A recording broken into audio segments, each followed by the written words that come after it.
Bros. This is the All Bros podcast. I'm Caleb. And I'm Jonathan. We are a couple of aspiring filmmakers that love to watch and critique movies, but also enjoy a bit of the nerd life. This week on the podcast, we got a few new pops to talk about, some new flocked ones, and we have the 2020 WonderCon that we're going to talk about. WonderCon's new, right? I actually don't know. You don't know? No, sorry, man. All right, well, whatever WonderCon is, we got some pop figures from there. Knowing my luck, it's probably been going on for years, and we're just that behind. Probably. So yeah, we got those that we're going to talk about. In Blu-rays, we got 2 new Blu-rays that are going to be coming out this week. We don't have any trailers to talk about, but Rose is going to update us on the weekend box office, which isn't great. No.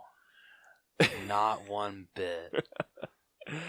Yeah, the box office kind of suffers when you shut down all the theaters in the nation. Yeah, literally. Yeah, and then for our main event of the evening, we're going to be breaking down Jexi, which came out last year? Yeah, I think in October. Yeah, so it came out October 2019. Just a slight behind. Yeah, well, I think we should explain that what we're doing. We're going to be, because of the theaters being closed down due to this shitstorm of shit. It's Corona time. Yeah, so due to that, and also due to me having a new baby and not being able to go out to the theaters as often as I would normally go, we're going to be doing some more, kind of catching up on some episodes, or not episodes, on some movies that we're going to be talking about, breaking down. We have a list of stuff that we're going to be talking about for a while, so yeah. So we'll be doing mostly movies that people have seen already, hopefully. I think we're only going to do one more movie that, so next week we're going to do Sonic, or we're going to talk about Sonic the Hedgehog. Then after that we're going to do a couple Dreamcasts, and then we'll probably just get into more movies that have been in our list of things to talk about. Wanted to break down. Yeah. We're going to try and keep it as relatively new as possible, but I don't know. We'll see. May see a classic thrown in there occasionally. Yeah. So that's what we're going to be talking about this week. So without further ado, let's get into it. Let's do it.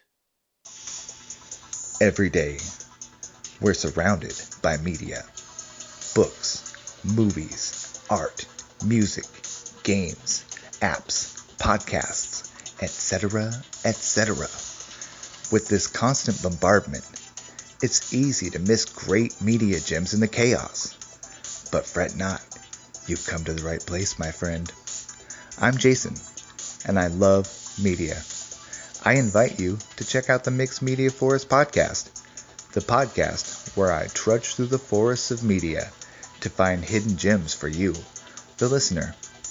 Every episode of Mixed Media Forest is chock full of fun, reviews, nostalgia, positivity, news, rants, stories, and recommendations about all things media. Again, that's the Mixed Media Forest podcast, created on Anchor Podcasting app and available everywhere fine podcasts can be found. Give it a listen. It's what all the cool kids are doing. All right, with Adventures in Hunting, we got a few new pop figures that we're going to talk about. The first that we're going to talk about before we start getting into the WonderCon, we have a flocked Charmander coming our way. So this is completing the flocked starters, isn't it? Or has Bulbasaur not gotten one yet? No, okay, so this is actually part of ECCC. Is it? Yeah, because this actually went to Walmart, and I've seen it at Walmart. Oh. But we haven't talked about it yet, so it's okay. So Flock Charizard went to Walmart. Charmander, I'm sorry. Gosh damn it. Yeah, I'm failing you for that. Ah, you son of a bitch. Yeah, I've corrected you too many times on that. Fair. So. All right, fine. Okay, and then Flocked Bulbasaur. Did I get it right? Yep. Yes. I think he was an Amazon exclusive. If I'm not mistaken, you're right. Yeah. For those of you that are wondering what just happened, I just failed Rose on his talking. We really haven't done this in a while. Yeah, we haven't discussed this in a bit, but something that our show does anytime one of us makes a reference or a reference that's wrong or just talk about something with false information and the other one knows that it's false information, the other one calls them out on it and they get a point, which racks up at the end of the month, which Rose, we actually haven't talked about it on the podcast. Yeah. Though. Yeah, but so Rose lost last month and it is tied this month. I forget what I failed on, but I forget too. Yeah, but it's tied now. So yeah, anytime one of us says something that's just wrong and the other one knows that it's wrong, we're failing it. And then any references, basically anything that we say, we get a point, and the person with the most points is punished. Not punished. They have to go get something for the other person. Usually it's the other person buys the other one a Funko Pop or something like that. Yeah. Anyway, continue. Or were you done? I don't know. That was it? Okay. I don't really know what else I can say about Flock Charmander. If you want him, AF Walmart has a shit ton. So they have I don't every single... Yeah, because I don't think pop figures are on people's... Dude, I can't even... You know how, what was the Dwight exclusive? I forgot what it was called. Earth Day Dwight or something like that? Yeah. But I can't even count how many of those AF has. It's insane. Yeah, I don't think pop figures are on very many people's priority lists. No. Or they've just hoarded up too much on groceries. They're like, damn it, I can't spend any money on ECCC. Yeah. So, yeah, we got Flocked Charmander. The other one that we're going to talk about, we got Flocked ZZ Top. So there's 3 of them coming out of just the band. And there's 2 of them, and their guitars are flocked. So I thought that they were going to be, bearded, their beards were going to be flocked, but I'm so glad they're not doing that. It's just the guitar. But wouldn't that kind of make the most sense? No, that'd be weird. Okay. Can you imagine, though, I don't know ZZ Top's band members, but can you imagine if his mustache was flocked? The drummer? Yeah. That'd be hilarious. Yeah, but moving into WonderCon, we have a new Miguel from Coco coming out where he is carrying a guitar. Which I must have. I have to have this one. I'm kind of disappointed it's not a white guitar. Well, I think, oh my gosh. I'm trying to think of this scene where he gets this guitar. Oh, no, actually, it makes sense because remember, it's that old guy's guitar that Hector gets it from. Oh, yeah. Yeah. So, okay. That makes more sense. It does make more sense. So, all right, I can forgive that one. Yeah. That's such a sweet part. Just watching him say, "Thank you, Hector," and then he just fades away. It's so sad. Dude, the fading away is a popular thing lately. Yeah, no kidding. I'm trying to... Endgame did it. Coco did it. There's a few other movies that I've seen that have done it. I mean, Infinity War did it? Oh, Infinity War, sure. I mean, I guess both did. Yeah, Endgame did it with Hawkeye's family. Yeah, and Thanos' army. Spoiler alert, sorry. Yeah, you're really good at doing that. Yeah, you just spoil Hawkeye's family, so you're in the wrong here too. Yeah, but I think everyone knows that they came back. Fair. I mean, obviously, our guest from last week, Laura Beth, probably doesn't. I still feel so bad about that. Dude, you should. I'm sorry, okay? Dude, that's why I made it the promo, so you'd feel, like, infinite shame. Yeah, I know. Yeah, you asshole. You're such a dick. So we got Miguel with the guitar. We also got the Cheshire. I say Cheshire. No, it's the Cheshire. Cheshire. Yeah, the Cheshire cat. Freaking dumb. It's not that hard to say. Cats are stupid. Bite me. Catch me outside. How about that? If you ever say that again, I will throw you out that dinky window.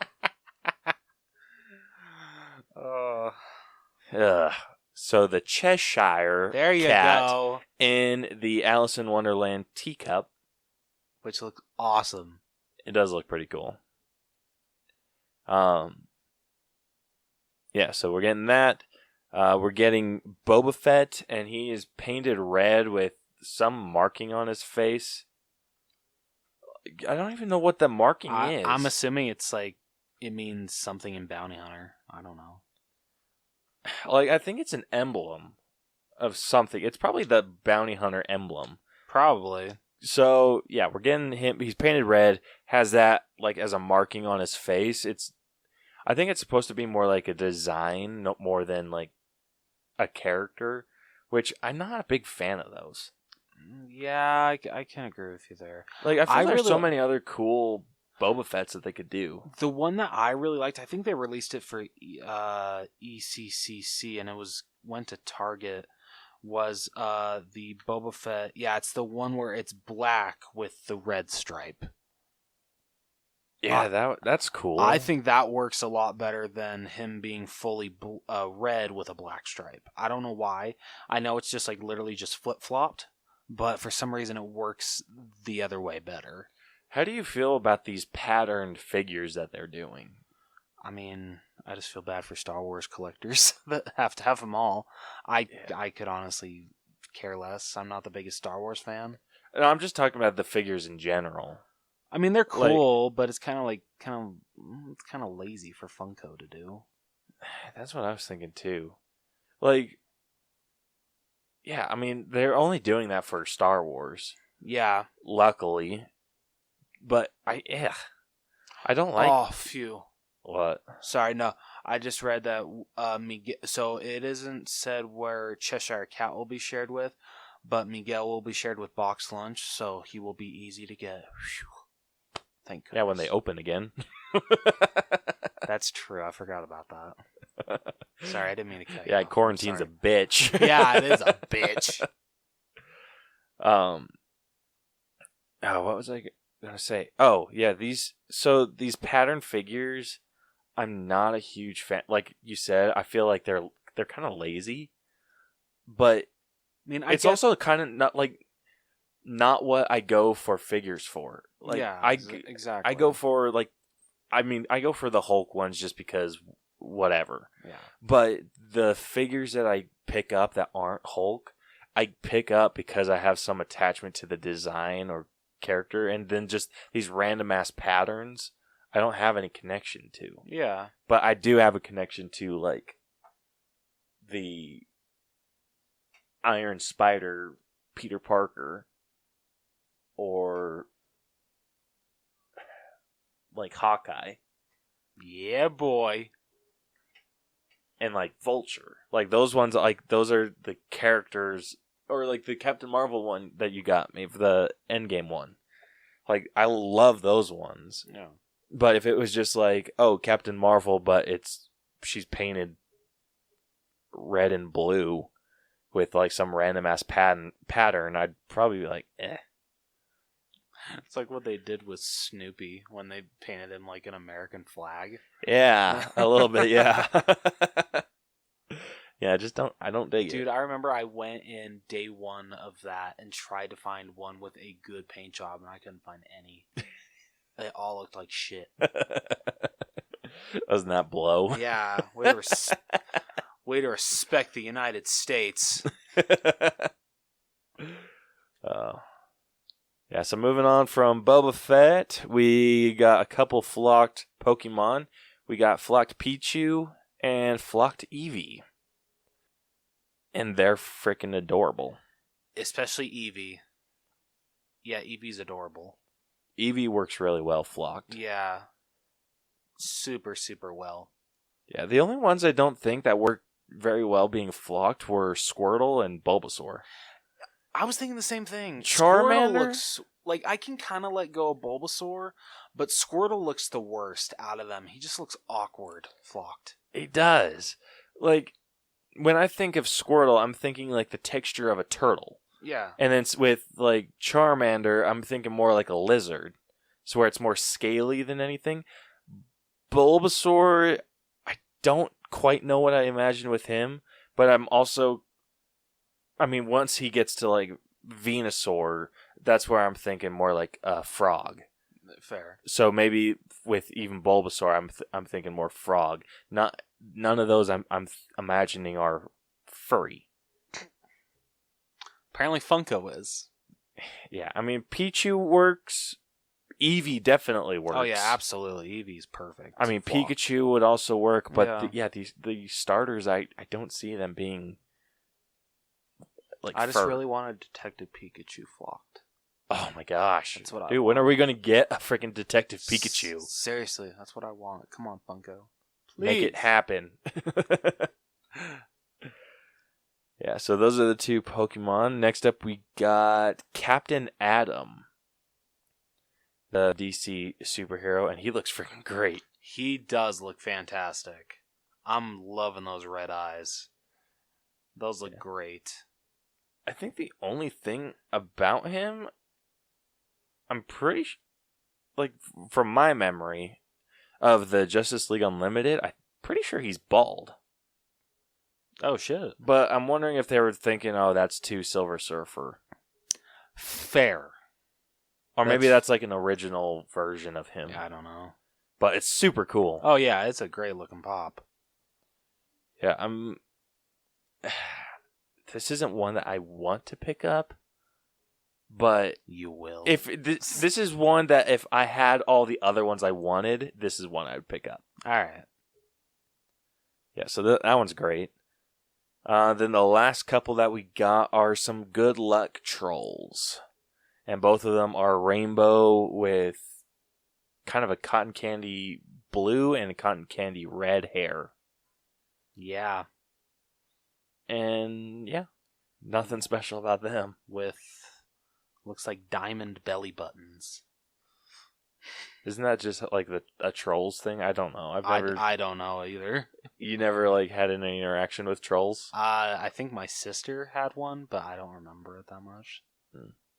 I didn't have like any interaction with Trolls. No. So yeah, those are all the pop figures that we got. Moving on to Blu-rays, we have 2 new movies coming out. The first one is 1917, which neither of us have seen. No, negative, but I really want to see it. Yeah, I want to see what the hype is about. Because it beat out Endgame for effects, didn't it? Yeah, and Star Wars. Freaking hooker. I want to see what the hell they did. I just want to see that one shot. I can't wait to see that. Yeah. But, so 1917, the only exclusive it will be getting is a Best Buy exclusive Steelbook. 4K Steelbook. Ooh. So, yeah. And it looks pretty cool. It's literally just kind of just like the poster where like it has like all the action going on and just the letters, or in the numbers 1917. So, I honestly actually like the Steelbook better than the regular cover. So. Fair. Then, lastly, we got The Grudge remake. Which I don't think did that well. I don't think it did either. It didn't seem like it was in theaters very long. No, it didn't. So. Did you see the posters at the Cinemark, though? No. For The Grudge? Yeah, so they had hair, like, over the top of the glass. It was freaking disgusting. Oh, hell no. Yeah, it was freaking gross. But yeah, it like looked wet.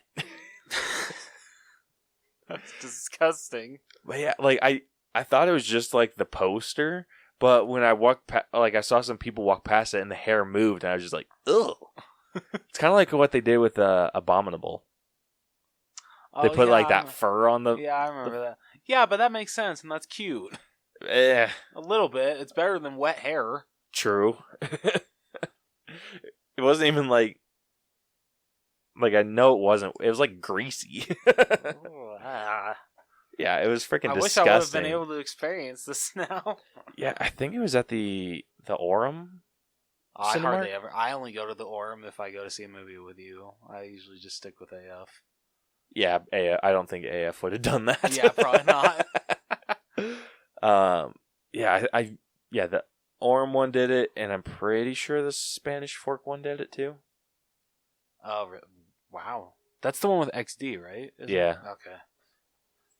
Yeah, I don't think that movie was XD, though. Too bad. Yeah, bummer. Yeah, killed it. Oh. And then that's all we got in Adventures in Hunting. Next, we will move on to What's in the Box. Which no one went out to the movies this weekend. Because, do you want to guess how bad Onward dropped? Ooh. Like percentage-wise? How bad? Over 70%. Damn! Yeah, it only grossed 10 million. A little over 10 million. Shit. Yeah. Dude, this coronavirus is a bitch. It is. For such a great movie. So that's number 1, Onward. Number 2, we got Bloodshot. That movie with Vin Diesel. I didn't even watch the trailer for this, did you? I have. I kind of forgot about it, though. I think a lot of people did. Considering it only grossed about 9 million. Oof. And number 3, I can't believe this movie beat the other new release. I Still Believe. I Still Believe. Yeah, it's a faith movie. Serious? Yeah. So isn't that the one with Britt Robertson? I think so. So that grossed. What the fuck? Yeah. So yeah, that one honestly almost beat Bloodshot. Look at how close that is. Holy shit! Yeah, that's pretty close, right? That is $70,000 off. Actually, 73 to be exact.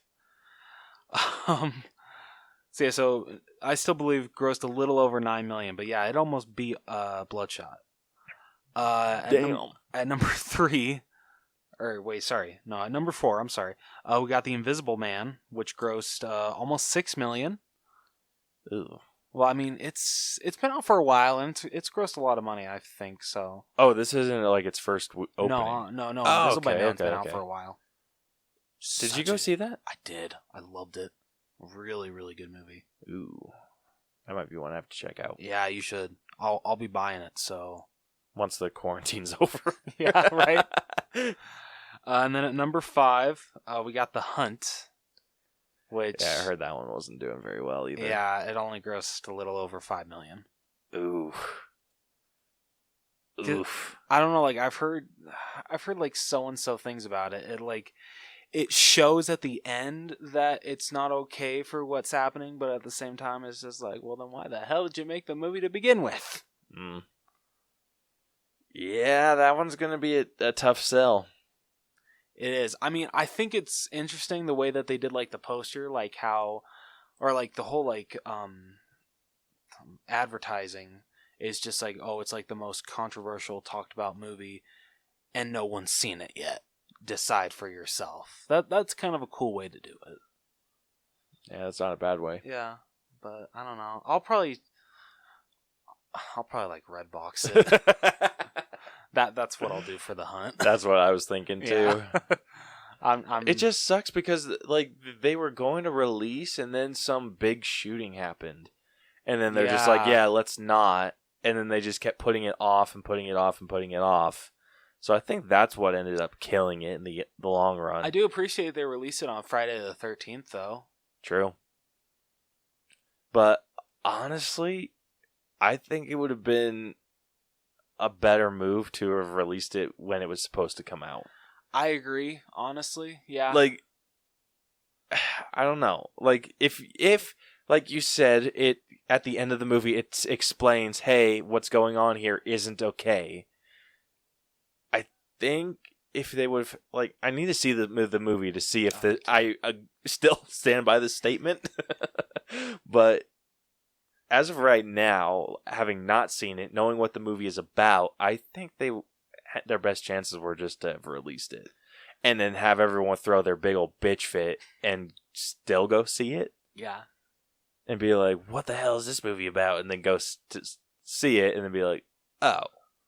If it had like that message at the end. If it didn't, and it's just kind of like, they're just saying that, then yeah. Because there are movies that they're just violent to be violent. Or like no, not that. Or movies that are stupid to be stupid. Yeah. Dude, I tried watching Austin Powers. The first one. You don't like Austin Powers? Dude, it's so bad. What? Dude, I love those movies. I hate movies that are stupid to be stupid. Okay. Like, this was what put Mike Myers in the spotlight, right? Yeah. I don't understand why. So I actually didn't even watch it all the way through. I stopped at like 20 minutes. I'm like, this movie sucks. So the first one, right? Yeah, the first one. Tell you the truth, I actually haven't seen the first two. I've only seen the third one, Austin Powers and Goldmember. Okay, that's the one I hear is like the funniest of them all. Maybe try to give that one a shot. Because to this day, I still enjoy that one quite a bit. Dude, and you'll get introduced to Fat Bastard. Oh, jeez. I don't know. There are very, very few Mike Myers movies or movies that he's been in that I've even remotely enjoyed. That's fair. Like The Love Guru. Yeah, like that one. I think I made it through that one, sorry. I was even just like, when's this over? You're a trooper. I couldn't even finish that one. Yeah, so I made it through that one. Couldn't make it through Cat in the Hat. Really? You couldn't make it through the Cat in the Hat? No, absolutely not. The movie's so bad, but like, honestly, for how many times I've seen that movie, I feel I can quote that whole damn thing. Like, I think he's a better voice actor than anything, dude. Oh yeah, honestly, his best role is Shrek. Absolutely. But Austin Powers, it's so stupid. It is so stupid. Try to watch the third one and let me know. Dude, just the way the way he talks in that, it's aggravating to my soul. Oh, I never thought I'd hear you hate Austin Powers. I do. Funny though, dude, because I like you know how I am with movies. I enjoy movies that have a story or something that like has some sort of hidden meaning. Like one of my favorite movies of all time is The Prestige. Never seen it. It's really good. Hugh Jackman and Christian Bale. Okay, I gotta check it out then. Yeah, and Scarlett Johansson's in it. Basically, freaking everyone's in it. Damn. Yeah, so I enjoy those kinds of movies because there's something that I can revisit in each of them. All right, fair. Whether it be like just an amazing story or some thought, maybe some like philosophical questions or whatever. Those are the kinds of movies I enjoy. And then I enjoy like the superhero movies because duh. And just like that kind of shit. I cannot stand movies that are stupid to be stupid. And Austin Powers, the first 20 minutes, it's stupid to be stupid, and I can't freaking stand it. Okay, I'm gonna warn you. Okay, if you don't like movies that are stupid to be stupid, never watch disaster movie, epic movie, seen it, seen it, hate them all. Okay. Vampires suck? I have not seen that Don't one. watch that one. Yeah, like those movies, like the disaster movies or the superhero movie. Oh, that one's... Even I hate that one. Dude, Or Stan Helsing. That one's so dumb. Like, I even have a hard time with Scary Movie. Oh, I love Scary Movie. I have a really tough time. Yeah, the fourth one that you made us go see. No, that was the fifth one. The fifth one that you made us go see freaking sucked. I'm sorry. I'm really sorry. Dude, I remember being confused that entire movie. And how old were we? I think we were like either sophomores or juniors. It was one of those. So like 16? Yeah, we were like 16, 17. Yeah. Actually, I think we might have been younger than that. I can't remember. Okay, really quick, funny like movie story with me and Caleb. So, Caleb used to be very against cursing, like not like bullshit. Okay, no. Let me get to the story. Wait, in movies or myself? No, in movies. Remember when we saw Bully, and the kid was saying "f this" and "f that"? You're just like, Rose, you never said there was this many F words in here, and like you were actually about like ready to like get up and walk out because. There was like in Bully? Yeah, in Bully. I remember enjoying that movie. Okay, it's a documentary about bullying, and you enjoyed it? You know what I mean, asshole?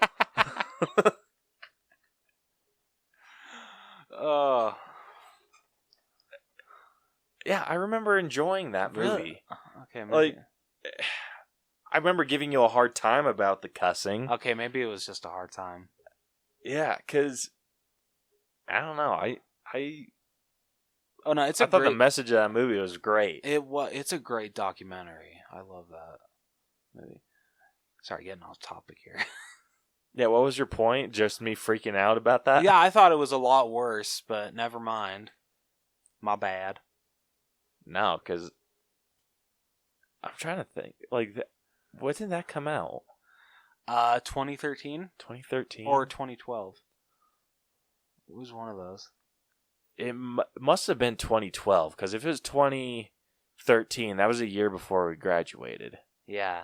Yeah, so it must have been 2012. I mean, maybe. I kind of had a hard time getting you to go see 22 Jump Street. No, you didn't have an issue. It was me trying to figure out how to get my mom to let me go see that. Oh, yeah, that's what it was. Yeah, there was a lot of movies that I was just kind of like, Yeah, I need to make something else up. I was just kind of confused by that because we were 18 by then. Because 22 Jump Street came out the summer that we graduated high school. Yeah, your point?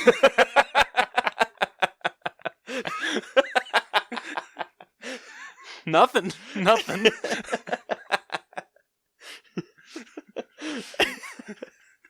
It's like, yep, you got that information correct. Shit.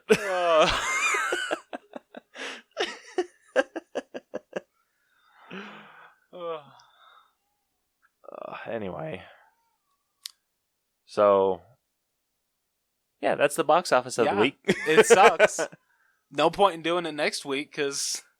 Yeah, it's probably just going to be the same. Well, no, like, no movies are playing, so there's going to be no money. True. Yeah, they're all closed until further notice. Hey, we'll bring it up next week. Yeah. Why not? Hey, guys, want to see how bad your favorite movies are doing? Okay. Oh. So, with that, let's move on to our main event. Let's do it. Time for the main event. It's main event time.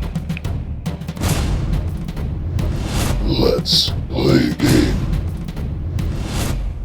Alrighty, for this week's main event, we are going to be breaking down Jexi, starring Adam Devine. Yep, or is it Divine? Divine, whatever. It's one of those. I'm saying Devine. Okay, that works. Yeah, starring Adam Devine and Rose Byrne, who voices Jexi.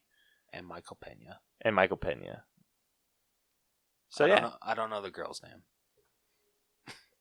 Oh, shit. Alexandra something. There. Okay, sure. So, if you are new to our breakdown system, we have split the movie into 8 different categories that we grade individually to come to a final all bros grade. And we have split the movie into story, writing, acting, character development, effects, music, costumes, and then give it our own personal grades at the end. So, with that, Rose is going to read us off a synopsis of the story, and then we will get into our grading. Yes, I am. All right, get ready for reading with Rose. Phil, Adam Devine, whatever, becomes... Oh my gosh, I'm already feeling it. Caleb, what's that word? Enamored? Enamored, thank you. Wow. Enamored with cell phones at an early age. He works for a BuzzFeed-style website run by Kai? I don't know. Kai, okay. Wow, I'm killing this. Michael Pena, who pressures the staff to create, oh my gosh, insane listicles to go viral. Despite Phil's degree in journalism, you say Kai? Oh my hell. Yeah. Kai, okay. I'm going to remember that. I sure hope people enjoy this part. I know, I hope Because so it freaking too. kills me. Despite Phil's degree in journalism, Kai refuses to promote him to the real news department. Phil's coworkers, Craig and Elaine, invite him to play kickball, but the socially inept Phil declines. Immersed in his phone, he walks into Kate, played by Alexandra Shipp. You just forgot her last name. A local bike shop owner. She attempts to flirt, but Phil is more concerned with his phone until another cyclist bumps into him, breaking his phone. Taking his phone to be replaced, Phil is berated by phone store employee Denise, played by Wanda Sykes, for being overly reliant on his phone to navigate life. Setting up his new phone, Phil gives Jexi, the device's virtual assistant, access to all his accounts after neglecting to read the user agreement. Dumbass. Dude, and he did it twice. I know. I'm like, oh my gosh, when he did it a second time, I'm like, you're freaking kidding me, right? Dude, like, and Jexi even told him. Yeah. She's like, well, you should have read the user agreement. Ugh. You freaking dumbass. Yeah, seriously. Designed to make his life better, Jexi aggressively tries to break Phil out of his bad habits. That was aggressively is an understatement. Yeah. No, excuse me. Posing as Phil, she emails an insulting letter to Kai demanding the promotion. That was freaking hilarious. Yeah. Kai demotes Phil to the comments section. Oh my gosh, I would hate to deal with this. Dude, I freaking love the old man that's working down there. He's like, welcome to comments, bitch. Yeah. With the older employees in the basement. When Craig and Elaine invite Phil to kickball again, he claims to be busy, but Jexi embarrassingly corrects him. Just like you're a bitch, Jexi. Phil joins them, but costs the team the game. That's like me during sports, like how bad he played. Dude, that was me. Dude, I was getting like anxiety watching him. Because I remember when kids would roll the ball too fast. Yeah. And I would like completely miss it. And I would like basically like fling myself into the air. Like it was rough. Dude, the fact when he's like running down the line trying to get a high five from everyone, nothing. Yeah, that's me. Dude, I was just like when we did it for like PE, like when we played kickball for PE. Yeah. Like I was lucky to not be chosen last. Same. During recess, on the other hand, I was just lucky to be picked at all. Like, I'm pretty sure, if I'm remembering this right, in 5th or 6th grade, I was trying to play kickball with some other kids, and they picked all their teams, and they're like, all right, let's go. And I was just like, wait, like, aren't you, like, doesn't it need to be even? And they're just like, sorry, dude, like, the outfield needs odd numbers. And I was just like, that doesn't make sense, but okay. Oh, that's effed up. Yeah, right? And I was like sitting there and I'm like, that doesn't even make a lick of sense. Like, why does one... like, I was questioning it. Like, sitting down, like, on... like, eating my lunch, like, watching them and just, like, questioning. I'm like, why does one team have, like, this number, but the other team has, like, an odd number? Yeah, freaking... That's so sad. Right? Oh my gosh. Yeah, I contemplated that for, like, way too long. You poor... I'm sorry, Caleb. That's so sad. That's not as sad as some of the other shit I used to do during recess. I don't want to know. Yeah, let's not. Yeah. All right. So, Phil invites everyone out for drinks, but they turn him down. Thinking about Kate, Phil looks up her bike shop, and Jexi calls the store despite his protests, preventing him from hanging up. Phil stumbles through an awkward conversation with Kate, eliciting Jexi's sympathy. Phil sees Kate at a coffee shop. She gives him her phone number and agrees to go on a date. At kickball, Phil plays tremendously, winning the game and bonding with his coworkers over their shared love of Days of Thunder. Have you seen Days of Thunder? I have not. I haven't either, but I want to watch it now, considering how much they talk about it in this movie. Phil thanks Jexi for helping make changes in his life, but his date with Kate goes poorly, exasperated by Jexi's interruptions. Kate tells Phil he is paying more attention to his phone than to her, and he admits he really likes her. Kate decides to continue the date, and they go biking until Phil crashes. They part ways, and Phil argues with Jexi, almost throwing his phone away.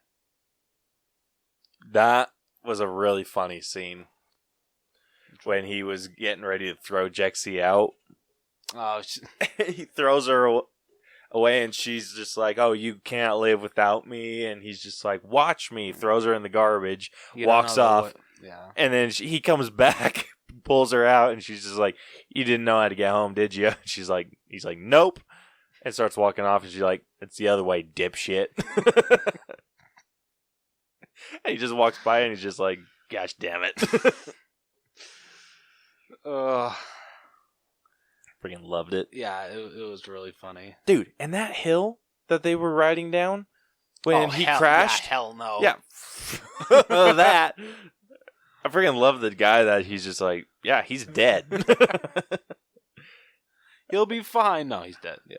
Do you remember? Or when he's like, when she's just down and he's just like, yeah, people die on this hill like all the time. Do you remember that hill by Evergreen Park in AF? Yes. It kind of reminded me of that, but you know, at least we had like grass. Scary. Yeah, that's true. Yeah, like that was like terrifying. Like he just has steep ass freaking hill, and then if he just doesn't stop in time, he has another steep ass freaking hill. Yeah, you're screwed either way. But yeah, yeah, and then without brakes. What kind of and that's from her bike shop. Yeah, right. That's what like freaking blew my mind. I'm just like, wait, didn't she fix that? Dude, honestly, if I'm going down a hill and my brakes fail me, I'm just like, yeah, well, it's been a good life. See you on the other side. Yeah, like I think I picked up enough shit from like skiing to kind of figure out, oh, I can like stop myself this way. But I'm also thinking like if you're going straight down and then your brakes fail, like there's no like you can't swerve your way to stop. You can't. Like I'm trying to think of what I would do, but I would probably honestly crash into the car too and friggin' die. You just have to pray that the road becomes level soon enough. Jesus, take the handlebars. Yeah, right? Seriously, though. All right. Kate asks Phil to a concert, texting him a risky picture. I just love the part she's just like, "Oh my goodness, did I scare you off?" And then he's like, "Oh no, you're good. You know, it sounds." No, he's like, "We're losing her, Jexi." yeah, that's what. And then he texts her, and he's just like, "Oh no, I'm here. I can't wait to see you tonight." Oh, okay, cool, sounds good. Thanks again for not sending me a dick pic. Those are just so gross. After like taking a billion of them. Yeah, seriously. I never wanted to see so many angles of a guy taking a dick pic. But now I have. Thanks, Jexi.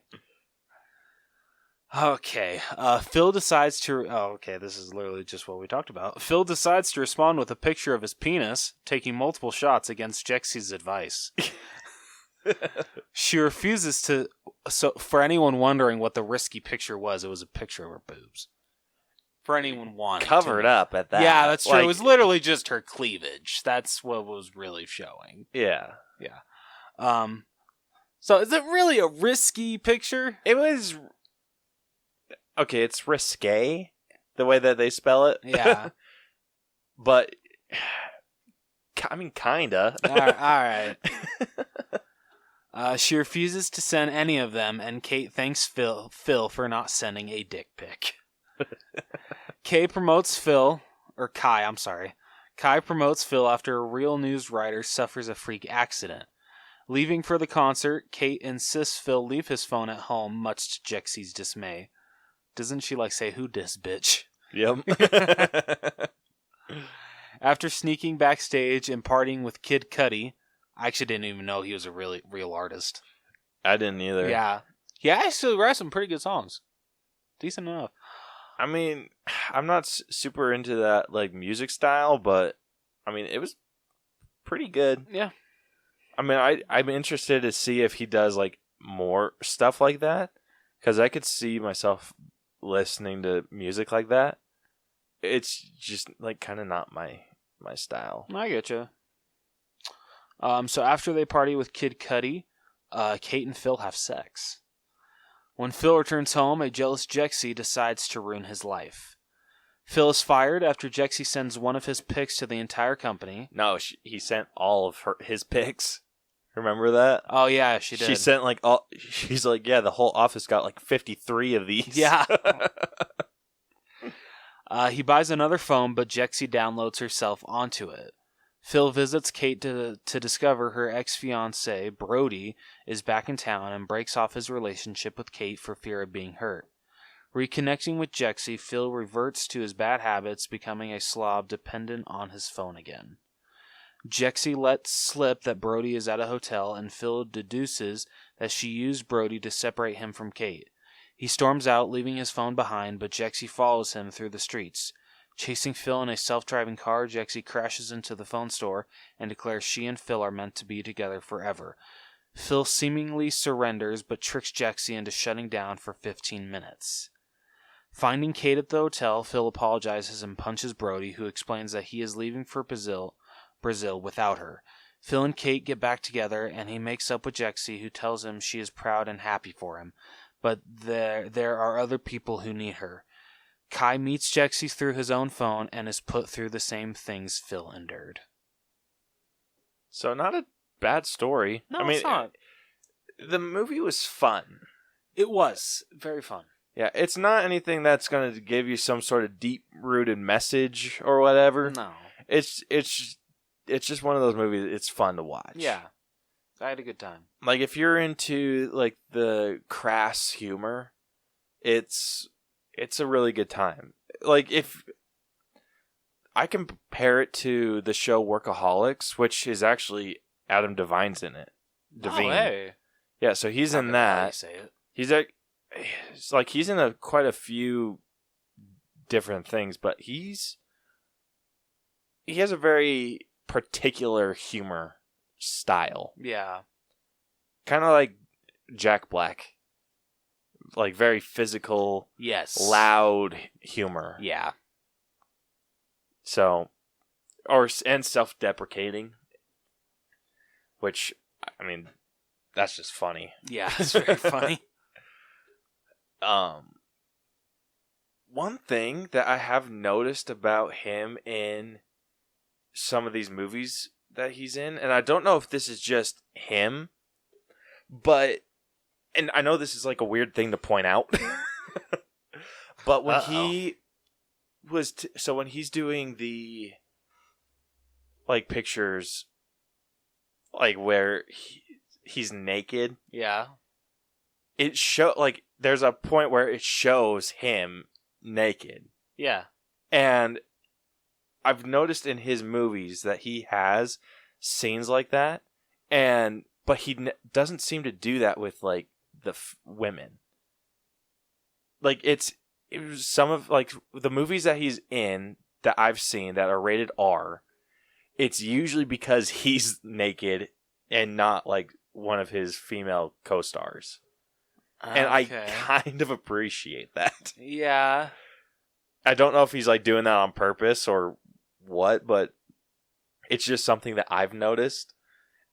And yeah, because now thinking about to like Mike and Davey wedding dates, like you didn't see any of that. Yeah, and then there's like this Netflix movie that he's in, and he like it's kind of like the same deal. Like you see him where he's naked, but no one else, like no other like women are in there are naked. And I like I said, I don't know if that's him or if that's just like the way the director wanted to take it or what, but I don't know. I kind of appreciate that it's not like objectifying anyone. Like if anyone's getting objectified, it's him. I mean, and freaking good on like if that is really what he looks like, like if that's really him naked, freaking like there's not a lot of men that would do that. Yeah, no. I sure as hell wouldn't. Yeah, screw that shit. But yeah, like I know, like he did it. I know Ken Jeong did it in The Hangover. Oh yeah, and there's been like very very few people that I know that have done that, and they freaking just own it. I mean, I would if you did that. Yeah, like there's like a level of confidence in there that you have to be able to do that. Yeah, sorry, I'm uncomfortable with my body, so nah, not gonna happen. Yeah, but anyway, getting off that because I feel I talked about that way too long. Maybe a little bit. What did you think of the story overall? I mean, it's a very simplistic story. You know, guy realizes he needs to live his life and not be stuck to electronics and just all this shit. So it's a very simple story, but I think that they tell it in a decent way. Yeah. Like you said, it is quite basic, but it works. It does. Like the opening scene of like literally everyone is on their phone, like even the kid is watching, like in the stroller, he's on his iPhone. Now I'm just like over and over, I'm just like, America, definition of America for like the last 10 years. Dude, what's sad is that that's not weird. It's not, no. Like, I was like, I noticed that everyone else was on their phone, but it also didn't like feel weird to me. No, it didn't. No, because that is legit normal. Yeah, it totally is. That did not and feel it's out so of place sad. at all. Yeah, it is. Yeah, so I think it definitely has some sort of like social message. It does. I don't think it shares the social message that well. It just it's more like pointing its finger at society than anything. It doesn't really, it's not like some message that it's sending out. It's just like, hey, look what you guys do. Now stop it, please. Yeah. So, what are you thinking with grade on this one? Kind of like maybe like low 70s. Low 70s? I'm like mid 70s. Okay. Like 74? I could do 74. I mean, I was going to say like 75, but I can do 75 if I want to do 75. I'm trying to think. I'm like, did I really enjoy it like that much? I know it's like a 1 point. No, I get you. But now I'll go with 74. All right. All right, next up we got writing. This is actually where the movie shined. It did. It was pretty solid. Everything Adam Devine, whatever how the hell you say it, I like everything that he said. I loved. Yeah, I don't know if he does his or helped with the writing, or if he has like a writing credit in this, but like all of the humor that was in this, it's humor that he does. Yeah. And it's like with stuff like his own projects, like the show Workaholics, like that. It felt like he's a little bit more like outgoing and rambunctious in that. So, but the humor style is very much the same. So I felt it was like the writing was super strong. The way that he communicated with Jexi, the awkwardness that he had with Kate. The only one I felt that had like some like just weirdness was Michael Peña's character. I can agree with that. Yeah, his character was kind of written a little weird. Yeah, and I know he's supposed to be weird. Yeah, but like at some parts, it kind of like maybe a little took me out of the movie. Just a little bit. Yeah, and that's where it goes wrong. Yeah, but I'm a little higher than in the story, or I'm a little higher than the story. Okay. Are you in the 80s? Or... I'm in the 80s. Okay. The lower 80s, though. Like 82? Yeah, I'm about there. What about you? Yeah, 82. Sounds good to me. All right, next up we got acting. Okay, who do we want to grade with this? So, definitely Adam Devine. Yep. Do you want to do Rose Byrne? Yeah, we can. I mean, I know hers was just like voice acting. But still, she did have to give a little range. Yeah. We should definitely do Alexander Shipp. Yes. And then should we do don't more? say Michael Peña. Okay, yeah, so then maybe just do those three. Yeah, just those three. Okay.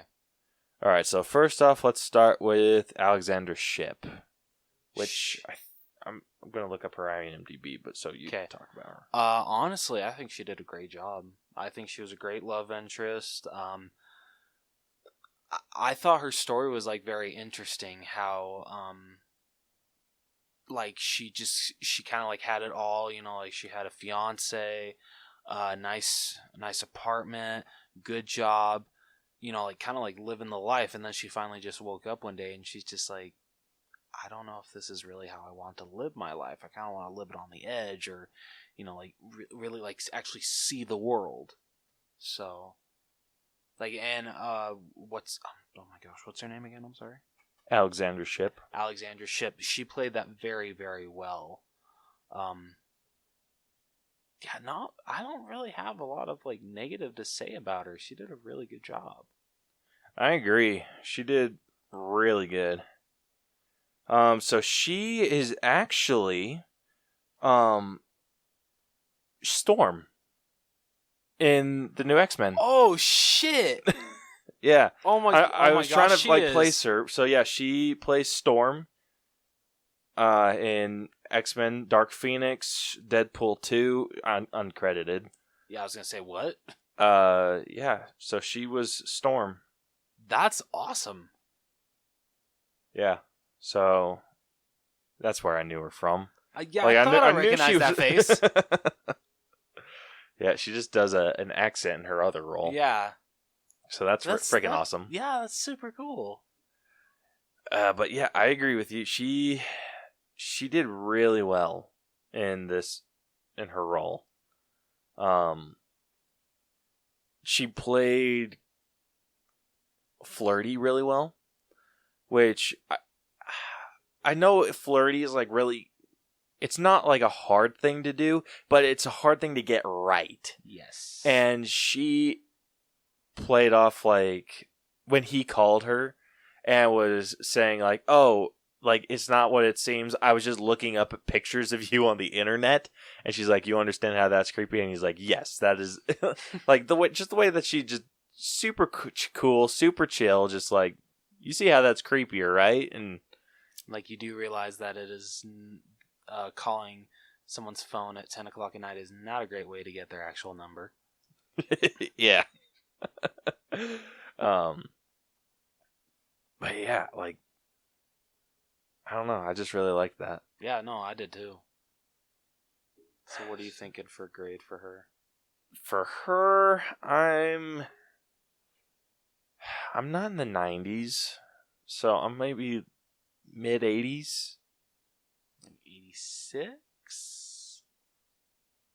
I could go 86. All right, next up we got Rose Byrne, who voiced Jexi. She was awesome. She was fantastic. Yeah, she was. And Rose Byrne Is in a bunch of shit. She is. So she is in Peter Rabbit. Oh, yeah.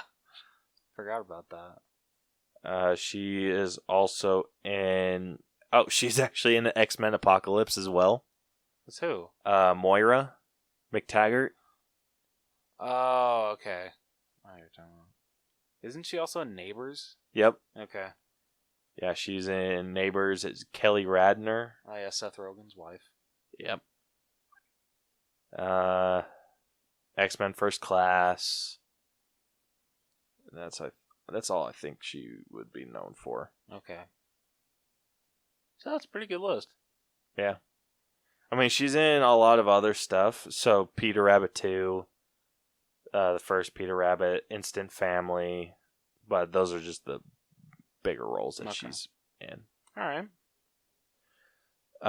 She did really good. She did really good. Like, can she take over for Siri? Can she... Right? Dude, that's what I was thinking too. I'm like, I want her. Like, that's the AI I want. Yeah, right? Like, that's just... Ugh. Like, I had no issues with her performance. It's like, I want my AI to tell me that I need to eat a salad for dinner instead of ordering takeout Chinese food every night.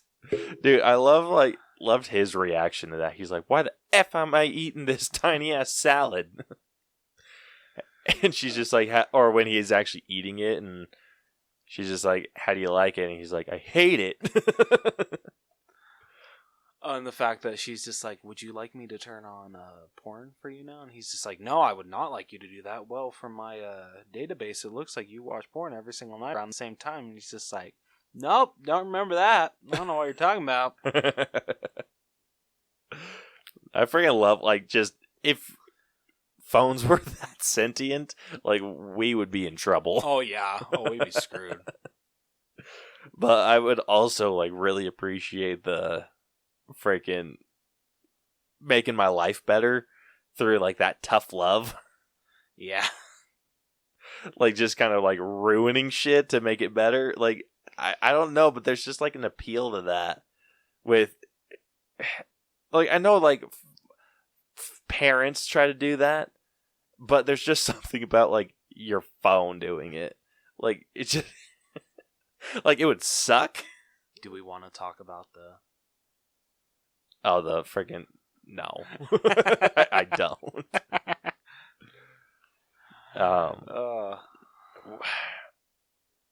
She actually may be one of the higher grades. I think she's a little higher.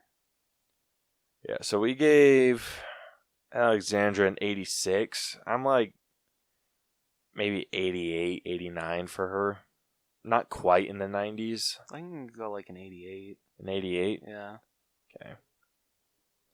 Yeah, she was good. Like, her performance definitely, like, stood out as the AI. Yeah. But I just want. I mean, maybe it was more just the sound editing. That's that fair. Was I just want to touch upon something really quickly. I'm not going to talk about the scene, but if you're plugging in your phone, repeatedly like that, it's going to ruin something, right? I don't know. Isn't like something going, like a phone is not, like equipped to do that. I have no idea. I don't know. I was honestly thinking that when that scene was going on. You're going to break your charger. Yeah, exactly. That's what was going through my head. Oh, shit. We might as well talk about it now. Okay. So the scene where he's basically having sex with his phone and unplugging and plugging her in. Yeah, and then she screams on the screen, orgasm, orgasm, orgasm. Where she like glitches out. Yeah. Just the fact at the end where he's like, you know what, it's not the worst sex I've ever had. Dude, I freaking died. Yeah, I did too. With that. Like, I thought, like, I had to rewind it because I thought he says, like, this is the worst sex I've ever had. Oh, really? And then I saw I had the subtitles on because I had to keep it a little bit lower, but then I saw not, and I was like, wait, whoa. And I rewound it a little bit and played that part again, and he's like, yeah, not the worst sex I've ever had. I was just like, shit. The fact with Michael Pena at the end when she's just like, fake orgasm, fake orgasm. Oh, that was freaking hilarious. Oh, yeah. So 88 for her. Yeah. Lastly, we got Adam Devine. This honestly is probably my favorite movie of him.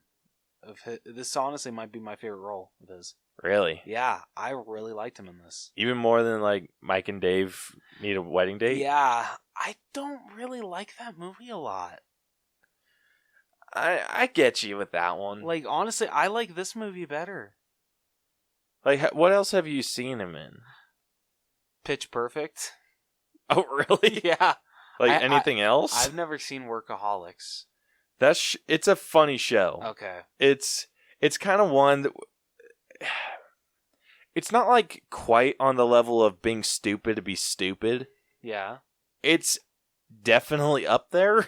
Okay. I want to see what else he's been in. Yeah, I'm looking that up right now. Right, so he's the voice in Green Eggs and Ham on Netflix as Sam. Okay, now I gotta watch that. He is in Isn't It Romantic with Nice. Rebel Wilson. I've never seen that, but that doesn't. Pretty good movie. Okay. Oh shit! What's his brother's name? Hemsworth. Liam. Oh. Liam's in that, and he's freaking hilarious. Okay. When We First Met, which is on Netflix. That's a pretty good movie. Okay. Recommend that. He was in Lego Batman. As who? The Flash.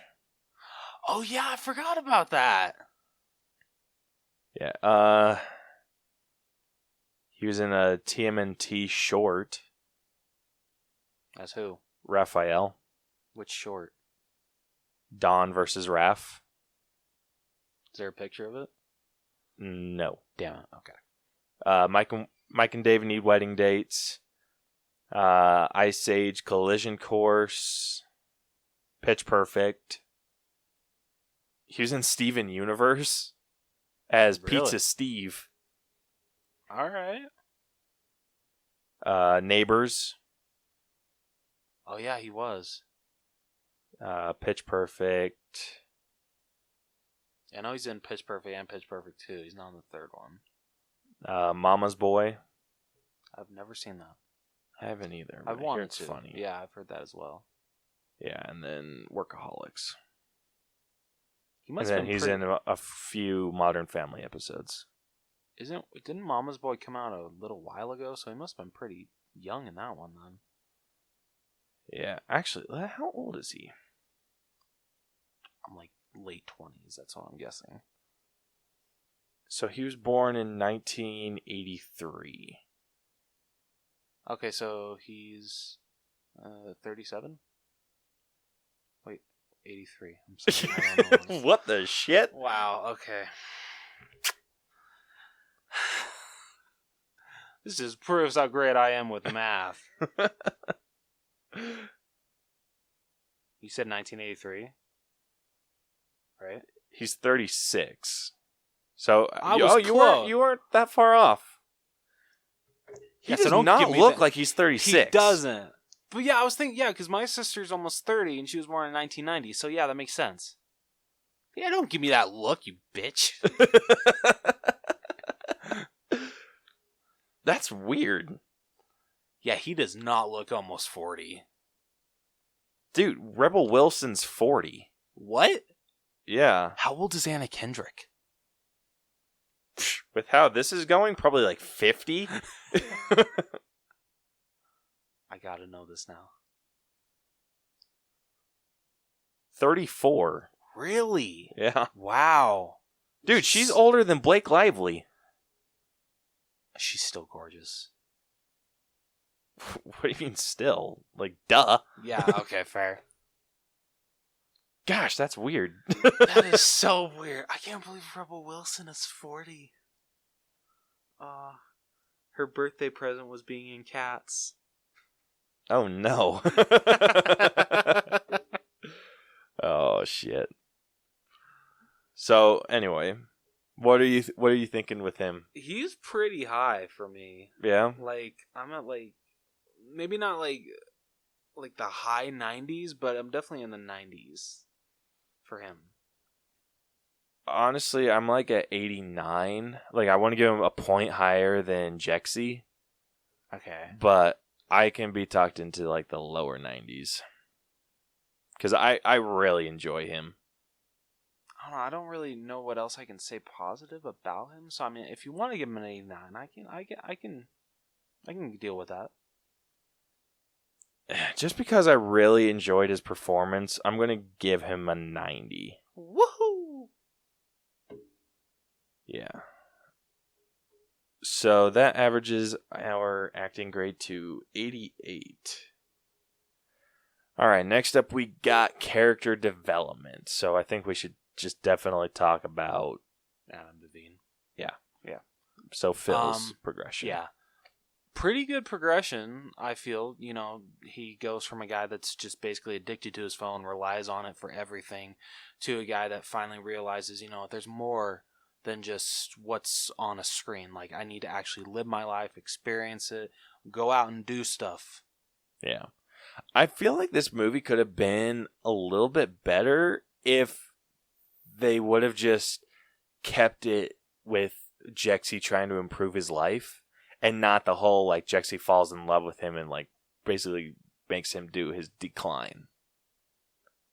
Isn't that kind of how Her is? A little bit, but with, I don't know, that one's weird. I've heard that. It's definitely a good one to watch. Yeah. But I don't know. Like, I think you could have had a lot more like funny moments if it was like if she didn't, like, you could have had the whole Kate running into her ex-fiance and all that shit and then have his decline himself. Yeah. Without it being like an interference with Jexi. Fair. That's fair. Because Jexi was the one that brought the fiance back to Kate. And Yeah. Blah, blah, blah, blah, blah. And that's another reason that I think the writing kind of was like, with the fiance, because he was just like, yeah, I'm totally here to try and win her back and blah, blah. Yeah, that like came out of nowhere. Yeah. I'm almost like, what the hell? And it's like he didn't even like really try to fight that hard either for her. Yeah. Like, he just kind of accepted that he won. And just, like, walked off. And, like, honestly, it's kind of funny that Kate doesn't really even say anything when he says that. Yeah, no shit, right?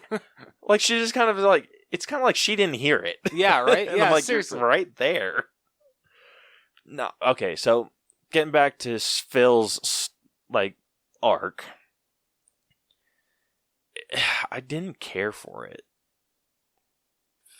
Like, so yeah, it's someone that, like, he kind of tried to justify his addiction to his phone at the beginning with his parents, like, arguing or just, like, using the phone as a babysitter. Yeah. When they were at dinner. So kind of like, it showed like he was just alone and sad and all this other shit. Really quickly, I just want to point out, when it was like him as like a really young kid, I had no idea even games were on those kind of phones. Dude, I didn't either for like a really long time. Like, that threw me through a loop. I'm like, wait, what? Dude, I remember finding out that you could play Snake on a freaking Nokia. That's freaking awesome. Right? Freaking, I freaking sucked at Snake, but Hey, at least there was a game. Yeah. But yeah, like, so the way that he goes from kind of the sad loner to getting this phone that kind of pushes him out of his comfort zone a little bit, it felt pretty quick how his life just kind of changed. Yeah, I can agree with you there. And then it had that really sharp decline, and then suddenly goes back to how it was when it was perfect. Yeah. And one thing that I need to point out, to get a job at the San Francisco Journal, you need references. And they are not going to just not call your previous job and figure out that you were fired for sending a dick pic to your entire office. Bullshit. Movie magic. Yeah, I don't know if, does that just say that he didn't put down that place as his reference? Or did they call him and they're like, oh, that's fine? It just did not make sense to me. It's like, damn, did he only send one dick pic? Got any more? No, he sent 50 of them. It's like, that's it? Yeah, it's like, we're used to our journalists sending, a ton. Yeah, what the hell? Expect at least 100. Come on, Phil, come on. So, yeah, so that way, it just kind of went from, zero progression to living his best life to freaking decline to living his best life again. And kind of going with what you said, how you wish that they would have taken out the whole Jexi getting jealous and everything. Now thinking about it, I wish they did too, because I feel that actually would have made the story a lot better. Because honestly, that kind of just feels like it comes out of nowhere that she falls in love with him. Yeah, I'm like, okay. I think it would have been better if it was she stuck to her programming and was just trying to make his life better. Yes. And he was the one that kind of ruined shit. Yeah, and it still would have been a really fun comedy. Yeah, it would have been really good. And I think you could have had even better jokes. Yeah, you could have. Even more shit where she's just ripping on him. Yep. So this one's a little on the low side for me. Yeah, same. I'm in the low 70s. I can agree. 71? I can give you 71. Yeah, I'd go 70. I was a really strong 70. I can go, honestly, the way we've been talking, I can go 70. 70? All right, let's do 70. All right, next up we got effects, which there weren't really in. Well, I guess Jexi was kind of an effect in herself a little bit. Yeah, that's fair. But that and some of more of the stunts, I would say. Yeah, I don't know, the car driving through the window, or how she was able to project herself onto a lot of different things, stuff like that. Yeah, some of that looked fake. Fair. Just more with the phone. Yeah, it just seems too shiny. I think when people do stuff when it's on the phone, it looks very bright and sharp. When it doesn't have to be. You can add a glassy reflective layer and it could still be good. Yeah. Just make the text a little bit bigger if you're worried about people being able to read it. True. It's not hard. No, it's not. I assume. I've never done that effect, so maybe we should try it now. Yeah, so it gets docked with me for that. That's fair.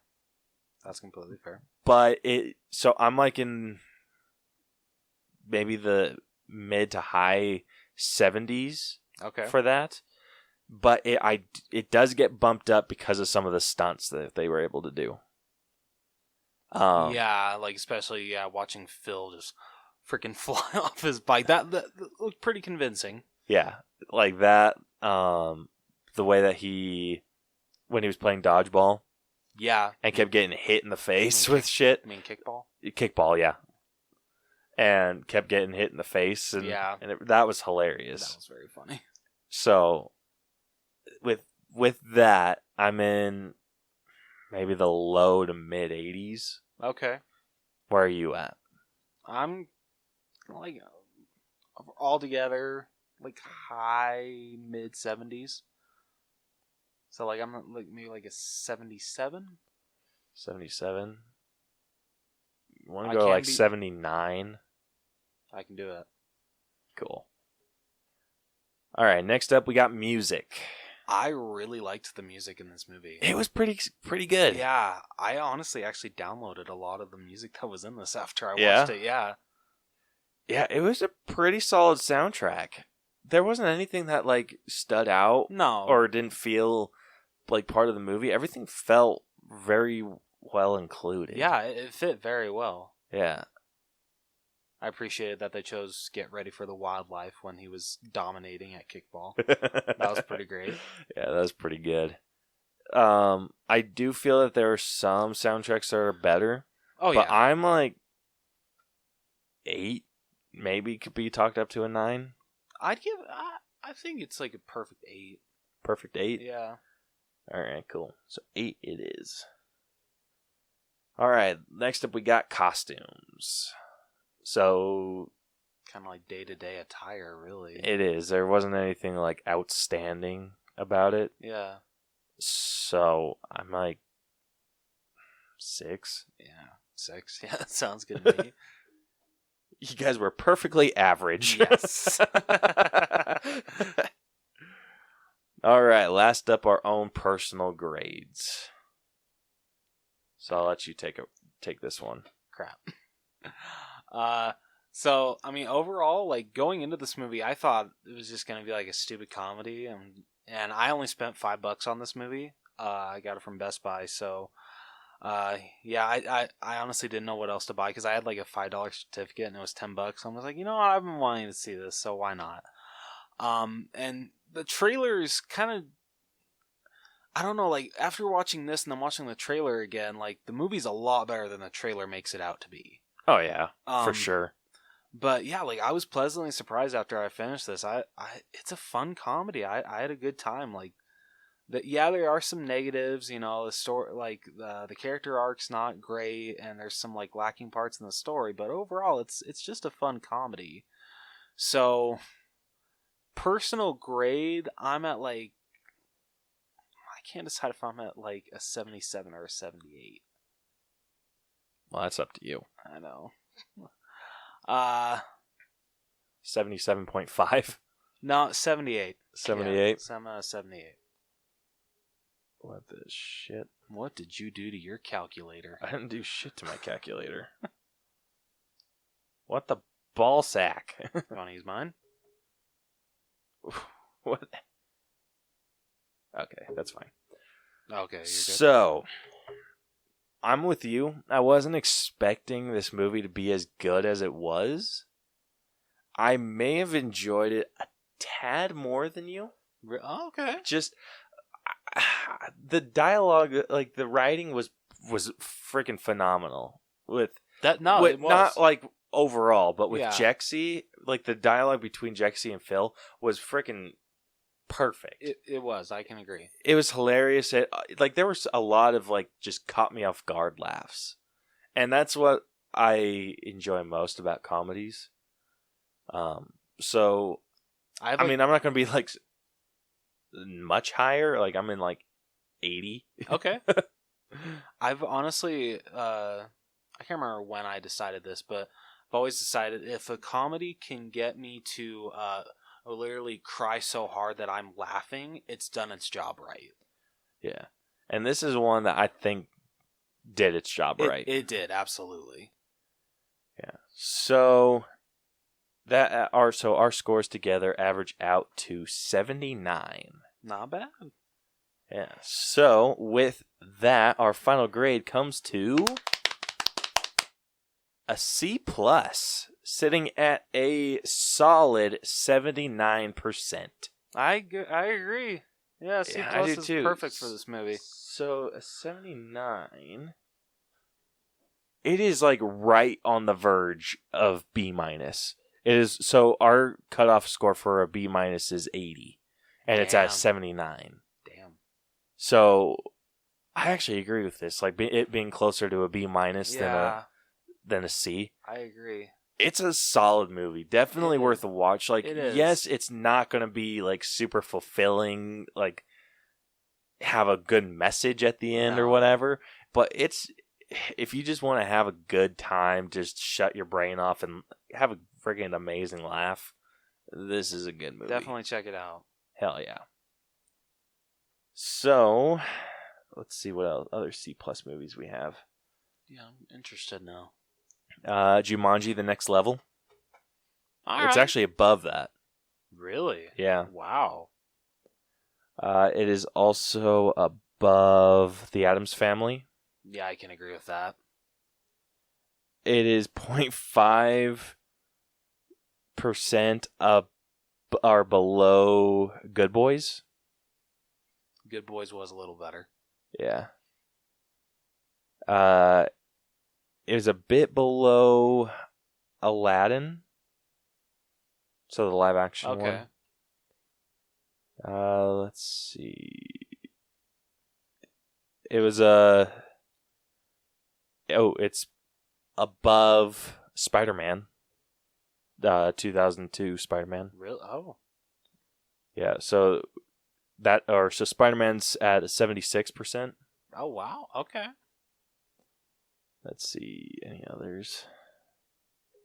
Yeah, those are all the C+ movies that we have. So I'm actually pretty happy with that. I am too. Yeah. So that's a really good grade for that. Like I said, I was really surprised that I actually really liked this movie. I'm glad I bought it. It was a good buy. Yeah, it's definitely a good one. And we don't get a lot of those. Even though it's one of the lower movies that we've graded, it's like, this is just like as much as we're trying to, this is our unbiased as possible grade for this movie. And we think it deserves this. Yes. Like, I'm pretty sure let me see what the percentage is on Rotten Tomatoes? Yeah. You don't want to. It's very low.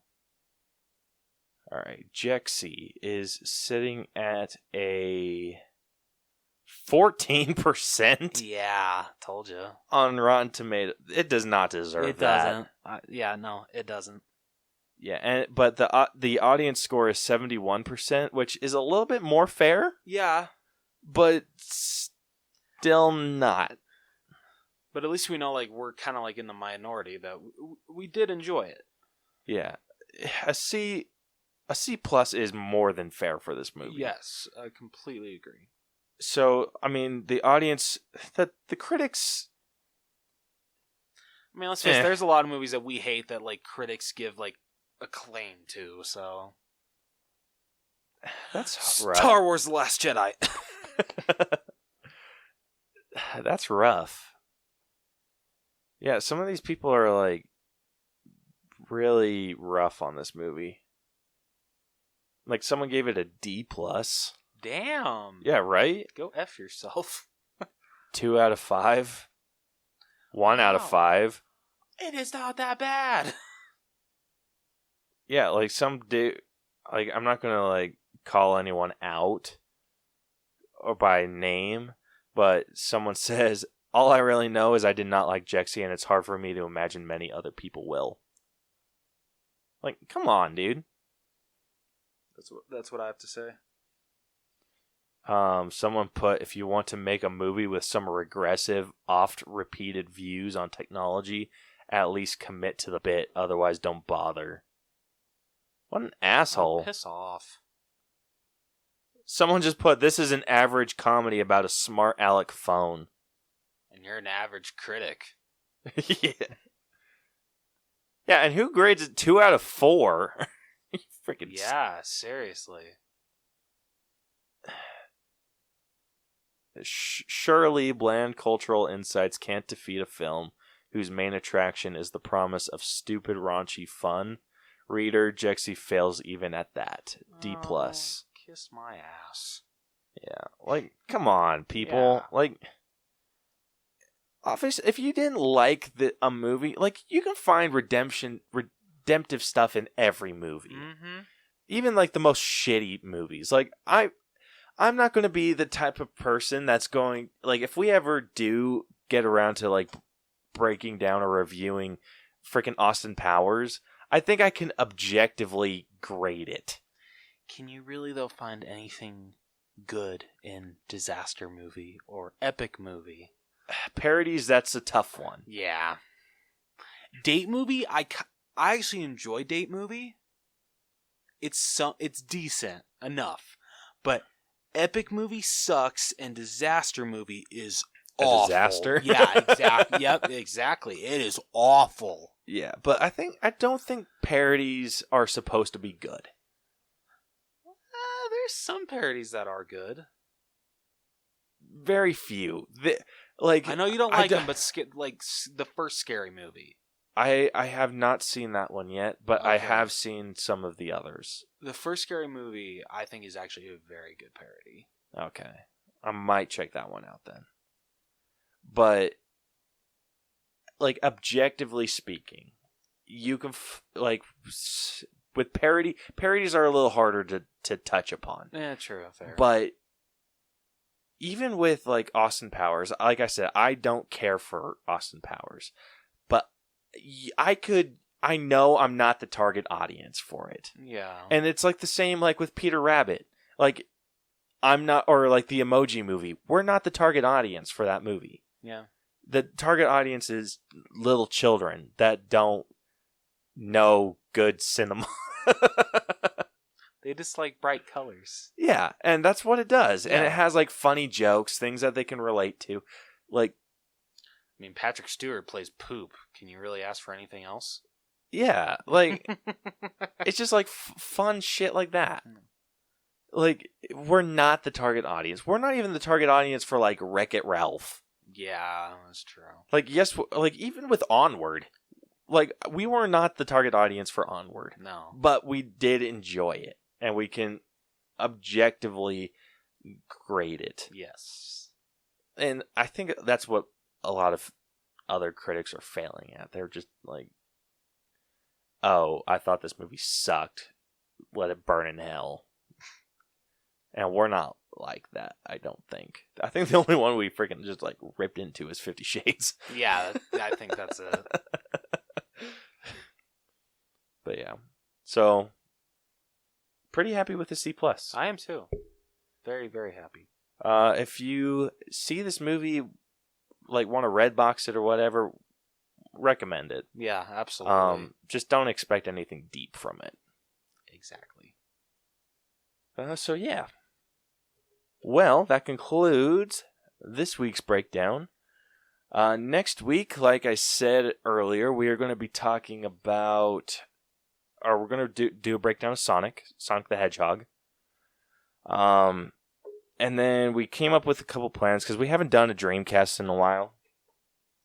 So something we're going to try and do is come up with Dreamcasts for sequels that we would like to have made. Yep. So Rose is actually going to come up with, so the first week in April, or the first Monday in April, Rose is going to come at us with a Monsters Incorporated sequel Dreamcast. So not a Monsters University. Even though I really like Monsters University. Yeah, and then the week after that, I am going to come at you with a Sonic sequel. Yeah. So I would do that one after our breakdown of Sonic, but I think I need a little bit more time to get my story straight with that one. That's fair. And then we'll just kind of come up with things as we go. We'll take movie recommendations. Yeah. And other showdown ideas, Dreamcast ideas, whatever the hell you guys want. If you guys want to pitch a movie to us, like we'll do a Dreamcast episode with you. But yeah. So you guys can message us on our Facebook, Twitter, Instagram, or you can email us at theelmbroschannel@gmail.com, or there's a form you can fill out on our website, which is tinyurl.com/theelmbros. If you want to find or hear more of our episodes, we are basically anywhere you can listen to podcasts. Our big places right now are like Spotify, RadioPublic, Apple Podcasts, Google Podcasts. Just not iHeartRadio. Or no, SoundCloud. SoundCloud. No, SoundCloud. Yeah, sorry. No, sorry, we're on. Yeah, just not SoundCloud. I don't know how to freaking get that one uploaded, and it's pissing me off. Like, I know there's a way, I just don't know how. YouTube it. Yeah, no or shit. Have you? I'm Shut sure, up. I'm sure. No, all I'm saying is I'm sure someone's made a sound how to get your podcast on SoundCloud, a YouTube video tutorial. Yeah, no shit. So yeah, you can find us in all those places. And if you want to get some of our merch, you can buy some stuff with our episode art on tpublic.com. There's a link in the episode description, or you could just go to tpublic.com/user/the All Bros channel. It's freaking awesome. Yeah, I have quite a few episodes that I need, or not, episode arts that I need to upload. I think I still need to do Birds of Prey. It's just some others from there. So you guys can look forward to having those soon. I'll post something on our Instagram and Facebook once we get those up. But yeah. So, like I said, next week we'll be breaking down Sonic, so you guys can look forward to that then. And until that time, this has been the All Bros Podcast. I'm Caleb. And I'm Jonathan. We'll catch you guys next week. Deuces. So long. I had to add the hand gestures. Add the hand gestures. Because of course.